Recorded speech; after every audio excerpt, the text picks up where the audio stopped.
और आज हमारा एनसीईआरटी बुक का टॉपिक है 7.4 गुरुत्वाकर्षण नियतांक, है ना, ग्रेविटेशनल कांस्टेंट। तो गुरुत्वाकर्षण के नियम का जो सूत्र है ये इस तरह है और इसी से हम भाषा बनाते हैं। एक बार आप लोग को बोलना है, ये क्या है यार? दो पिंडों के बीच लगने वाला गुरुत्वाकर्षण बल। फिर इसका नाम लो, उन पिंडों के द्रव्यमानों के गुणनफल के समानुपाती होता है और उनके बीच की दूरी के वर्ग के व्युत्क्रमानुपाती होता है। ठीक है। The gravitational force acting between two bodies is directly proportional to the product of their masses and inversely proportional to square of distance between them. ठीक है, इस तरह से है। अब यहाँ पर जो जी है, कैपिटल जी, ये क्या है? गुरुत्वाकर्षण नियतांक। तो आज इसी कैपिटल जी के बारे में सब कुछ जानना है ना। तो यदि मैं यहाँ से कैपिटल जी की वैल्यू निकालूं, कैपिटल जी बराबर भला क्या बनेगा बताओ? गणित लगाओ, इसका आर स्क्वायर को इधर ट्रांसपोज कर दोगे तो क्या आ जाएगा? एफ है आर स्क्वायर और यहाँ पर अपॉन में क्या हो जाएगा? m1 m2। गणित समझ में आ गई? हमको ये कैपिटल जी निकालना है तो आर स्क्वायर को इधर पक्षांतर कर देंगे और m1 m2 को इधर पक्षांतर कर देंगे, बराबर जी आएगा। बराबर चाहे उधर लिख दो चाहे इधर लिख दो। ठीक है। अब यहाँ पर ये मान लेते हैं कि यदि जो पिंडों का द्रव्यमान है m1 m2 है, m1 का मान और m2 का मान 1 kg हो, ठीक है, एवं r बराबर क्या हो? 1 मीटर हो। सबको एक एक मान लीजिए, सूत्र में रखो भला। m1 का मान कितना माने? 1। m2 का मान भी कितना माने? 1। और r का मान भी कितना हो गया? 1। अब बचा क्या? हाँ, और इधर क्या बचा हो? तो g बराबर क्या बचा? f बचा, है ना। अब इससे इसकी परिभाषा बना देना। देखो, यदि दो पिंडों का द्रव्यमान 1 किलोग्राम हो और उनके बीच की दूरी 1 मीटर हो तो गुरुत्वाकर्षण नियतांक का मान गुरुत्वाकर्षण बल के बराबर होता है। ठीक है। तो यहाँ पर आप लोग को देख के बोलना है, मुझे मत देखना। यहाँ पर बोलो, यदि दो पिंडों का द्रव्यमान 1 किलोग्राम हो एवं उनके बीच की दूरी 1 मीटर हो तो फिर इसका नाम गुरुत्वाकर्षण नियतांक, फिर इसका नाम गुरुत्वाकर्षण बल के बराबर होता है। बस इतना इसकी क्या हो जाएगी परिभाषा। तो यहाँ लिखोगे, शब्दों में लिखना है यहाँ पर, ठीक है ना। तो if mass of to bodies is 1 kilogram and distance between them is 1 meter, then gravitational constant is equal to the gravitational force। ठीक है। अब यहाँ तो ये मान हो गया, यहाँ से परिभाषा बन गई। तो यदि आ जाए कि गुरुत्वाकर्षण नियतांक किसे कहते हैं तो यहाँ पर ये सूत्र लिख के जी का मान निकाल लेना, ये लिख लेना, फिर यहाँ नीचे उसकी क्या आ जाएगी? परिभाषा आ जाएगी। ठीक। अब यदि मैं इसका मात्रक बोलूँ यार, तो मात्रक देखो, सूत्र से ही सब निकलेगा। मात्रक निकालें, यहाँ ये क्या लिखा है? एफ। एफ माने फोर्स, बल। तो बल का मात्रक क्या होता है?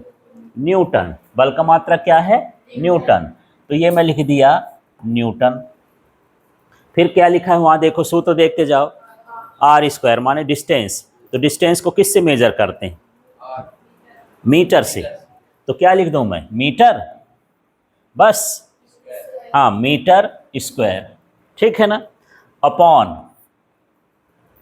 ये है द्रव्यमान। द्रव्यमान को किससे नापते हैं? किलोग्राम से। तो ये भी किलोग्राम, ये भी किलोग्राम, और किलोग्राम का किलोग्राम से मल्टीप्लाई करोगे तो कितना हो जाएगा? Kilogram square. ठीक।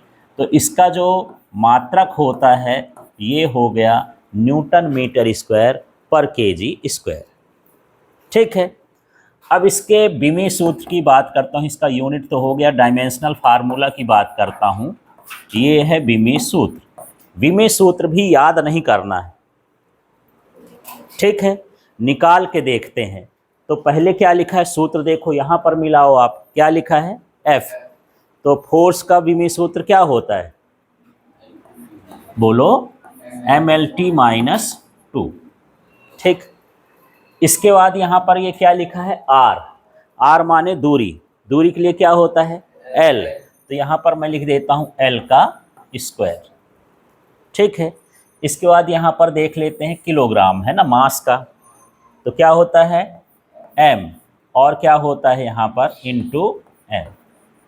सबका ये विमीय सूत्र लिख दिए। लिखने के बाद देखो यार कुछ कटता होगा, इस M को इस M को से निपटा दो, और कुछ कटने लायक है नहीं है। अब इसको जमा के लिख देते हैं ना। ये काम जो मैं यहाँ पर किया हूँ इसको रफ में करना है, आपको तो डायरेक्ट यहाँ पर लिखा देना है। ठीक है, तो चलो जमा के लिखेंगे तो क्रम से लिखेंगे। पहले M लिखेंगे, M है इसमें, कहाँ है, ऊपर है कि नीचे है, तो जब नीचे है तो इसको ऊपर लिखेंगे तो क्या हो जाएगा, हाँ m-1 क्यों हो जाता है इसकी पावर यहाँ कुछ नहीं है तो 1 है, जब ऊपर ले जाएंगे तो इसकी घात क्या हो जाएगी -1। अब किसके बारे में सोचो, L के बारे में। कितने L हैं, अच्छे से देखो, L ये 2 है और ये एक ये है, तो क्या हो जाएगा L3 हो जाएगा। ठीक है, फिर यहाँ पर T को देखो,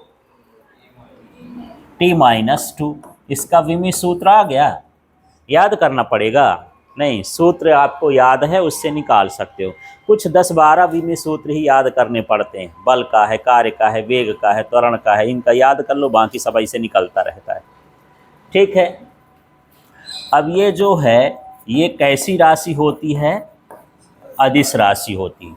दूसरा यह है कि पूरे ब्रह्मांड में, स्केलर क्वांटिटी है ये, पूरे ब्रह्मांड में इसका मान नियत होता है। नियत होता है का मतलब है ये एक जैसा होता है। जो जी का मान यहाँ पर है, यदि आप चंद्रमा में चले जाएं, सूर्य में चले जाएं, अंतरिक्ष में चले जाएं, कहीं भी चले जाएं, तो जी का मान क्या रहेगा, नियत रहेगा, बदलेगा नहीं, एक जैसा रहता है। ठीक है, तो इसका मान जो है ये क्या रहेगा, कांस्टेंट रहेगा ऑल ओवर द यूनिवर्स, है ना।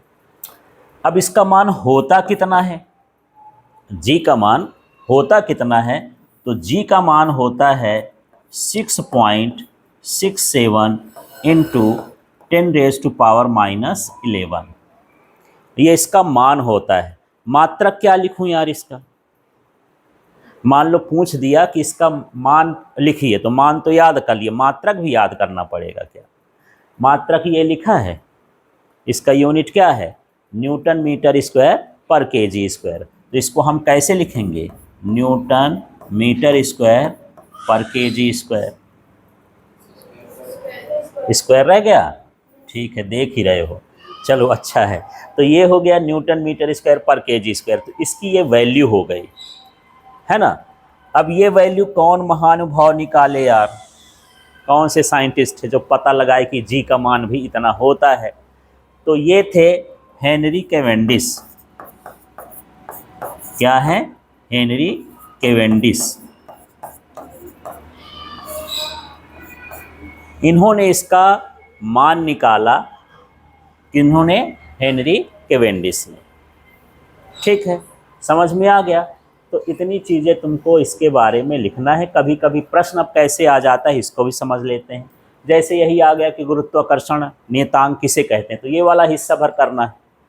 यदि पूछ दिया कि ये कैसी राशि है, तो क्या हो गया, अदिश राशि है।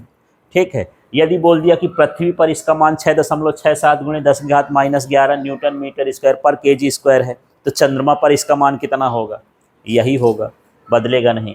ठीक, इसका मान किसने ज्ञात किया, हेनरी